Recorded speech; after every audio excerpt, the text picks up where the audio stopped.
The heavy doors of Buckingham Palace had barely closed when King Charles delivered the single sentence no one inside the sovereign inner circle was prepared to hear. Following an emergency, off-the-record briefing with the most senior members of the royal household, the monarch confirmed that formal, classified plans for Prince William's coronation were officially underway. This was not a routine drill. It was not a symbolic exercise or a distant hypothetical contingency. It was a direct, active, sovereign command. And the suffocating silence that followed exposed just how deeply this mandate had shaken the core of the British monarchy. King Charles had summoned Prince William, Queen Camilla, Princess Catherine, Princess Anne, and an elite circle of top constitutional advisors with virtually zero warning. The sealed briefing folder placed on the mahogany table concerned royal continuity, the rigid, unforgiving system that keeps the state stable when one reign ends and another begins. The king opened the classified file, looked directly at his heir, and spoke without a single trace of hesitation. Buckingham Palace was to immediately begin structuring Prince William's coronation framework.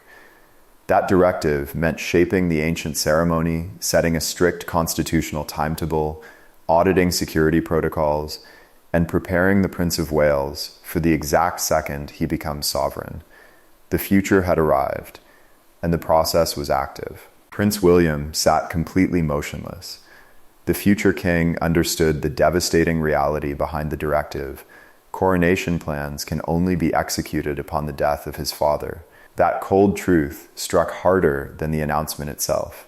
Beside him, Queen Camilla turned toward Charles in absolute disbelief, feeling as though a seismic shift had entered the most sacred space of her marriage, without giving her time to process its terrifying implications. Charles set his pen down beside the briefing file, a quiet gesture that carried more force than a raised voice. "This moves forward now," he declared, making it brutally clear that the command was non-negotiable and beyond delay. Princess Anne watched the room closely, her sharp eye catching a handwritten deadline on one of the pages before the monarch closed the leather folder. Finally, William broke the heavy silence. "How far has this already gone?" he asked, his voice steady but laced with deep emotion. Charles met his eyes and replied, "Far enough that you must be ready." No advisor dared to speak. No one offered comfort. The raw reality of mortality stripped the meeting of all formal ceremony, exposing the quiet terror beneath the crown. To the outside world, a coronation represents golden coaches, grand pageantry, and national celebration. But for Prince William, every conversation regarding his future crowning felt like an unbearable emotional weight. King Charles had spent a lifetime waiting in the wings to reign. Now, facing the unforgiving realities of age and health, he was personally drafting the blueprint for the son who would replace him. Inside that painful contradiction, duty and love pulled the royal family in opposite directions. As the emergency briefing broke up, Prince William walked into a private corridor without speaking a word. Princess Catherine followed closely behind, finding her husband visibly shaken by what preparation truly implied. William turned to her and admitted the painful truth. He said it as if it were a mere duty. "But all I heard was the day he will no longer be here." Catherine reached for his hand, but William pulled off his official signet ring, the heavy piece of gold carrying his family emblem, placed it on a nearby marble table, and whispered, "Everyone sees the crown. No one sees what it costs the son who must wear it." What the family did not realize in that emotional moment was that this emergency meeting had not created the crisis. It had merely exposed one. The true catalyst had occurred 3 weeks earlier during a major state event at Westminster Abbey that completely altered the balance of power inside the palace. During the Commonwealth ceremony, before hundreds of dignitaries and live television cameras, King Charles paused in the middle of a formal address and completely lost his place. The hesitation lasted only a few seconds, but inside the royal enclosure, time seemed to freeze. Prince William acted on instinct, stepping forward to quietly guide his father toward the missing line on the parchment.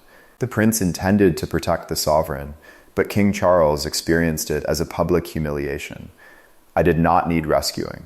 Charles barked at William in a private, recorded exchange later that evening, preserved by senior aides. William apologized for the intrusion, but refused to back down, stating that standing idle would have allowed public confusion to spread across the globe. His father heard genuine filial concern, but he also heard the relentless ticking clock of the future pressing against his reign. That very night, deeply shaken by his brief vulnerability at the podium, King Charles summoned his private secretary. He demanded the immediate retrieval of the classified operational files used during the transition following Queen Elizabeth II's passing.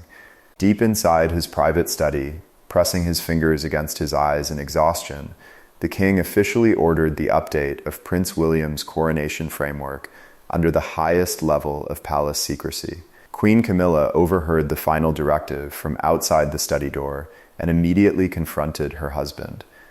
What followed behind those locked doors was not a polite royal discussion. It was an explosive confrontation between a husband and wife facing an uncertain future from opposite sides. Camilla demanded that Charles immediately revoke the planning order. She accused him of acting as if his reign were already over, questioning whether William and Catherine were actively preparing to push them aside. Charles refused to yield an inch. "William is not replacing anyone," the king fired back. "He is being protected from the absolute chaos that follows a sudden loss." He reminded her how grief and sovereign responsibility had violently collided when Queen Elizabeth II died, and swore he would not leave his heir equally unprepared for the crushing weight of accession. Camilla's anger turned into cold isolation when Charles revealed that he had also invited Princess Catherine to begin private preparations for her future responsibilities as queen consort.